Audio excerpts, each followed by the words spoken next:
जय श्री राम। तो आज आपके सामने जैसे कि आप स्क्रीन पे देख रहे हैं कि मुद्दा है मुस्लिम आरक्षण।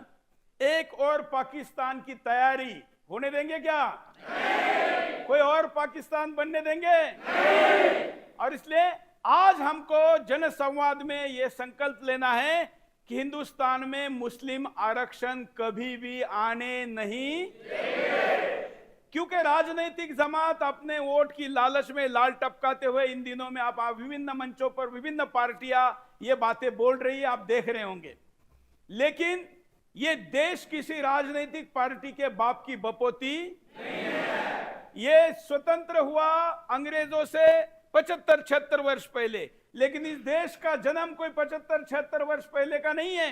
ये लाखों वर्ष पुराना देश है। और इसलिए कोई पार्टी में सत्ता में हो या कोई ना हो या कोई सत्ता में आने वाली हो, वो 75 वर्षों के इतिहास के आधार पर हिंदुस्तान का निर्णय नहीं कर सकती। उसको लाखों वर्षों की परंपरा का ध्यान रखना पड़ेगा।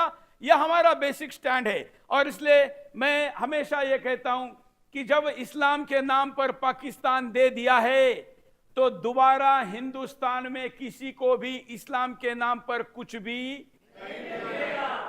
आरक्षण तो दूर की बात है, कोई राज्य मांगे, कोई और कुछ मांगे, मांगने के लिए कुछ भी मांगे। हालांकि मांगना भी अपराध तय कर देना चाहिए, क्योंकि होता क्या है कि कोई मांगता है फिर उसके पीछे कुछ लोग खड़े हो जाते हैं, फिर वो एक समूह बन जाता है, फिर एक पार्टी बन जाता है और फिर राजनीतिक दल उनके साथ साठगांठ कर लेते हैं। जिन्ना ने यही किया था, हम सब जानते हैं। और इसलिए इस देश में अब बड़ी शक्ति की आवश्यकता है, क्योंकि डेमोक्रेसी के नाम पर हमारे यहां पर बहुत स्वैराचार हुआ, बहुत लोगों को इतनी ज्यादा छूट दी गई कि भारत तेरे टुकड़े होंगे कहना भी छूट का हिस्सा माना गया।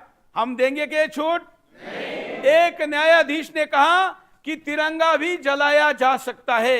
उनके सामने केस चली गई कि तिरंगा जलाया गया, इन पर अपराध लगाओ। तो उन्होंने कहा कि कोई व्यक्ति प्रतिक्रिया देना चाहे तो दे सकता है, लेकिन आपके और मेरे न्यायालय के नजर में हो सकता है कि तिरंगा जलाने वाला अपराधी ना हो, लेकिन आपके और मेरे नजर में वो अपराधी है। और इसलिए हमें इस देश की न्यायतंत्र को, हमारे देश की जुडिशरी के साथ साथ जो कार्यपालिका है उसको, और जो विधायिका है अर्थात राजनेता है, उनको साफ संदेश देने की आवश्यकता है कि ये देश किसी के अब्बू का या किसी के बाप का नहीं है। हमारे पूर्वजों के बलिदान के कारण आज हिंदुस्तान यहां है और इसके साथ हम खिलवाड़ करने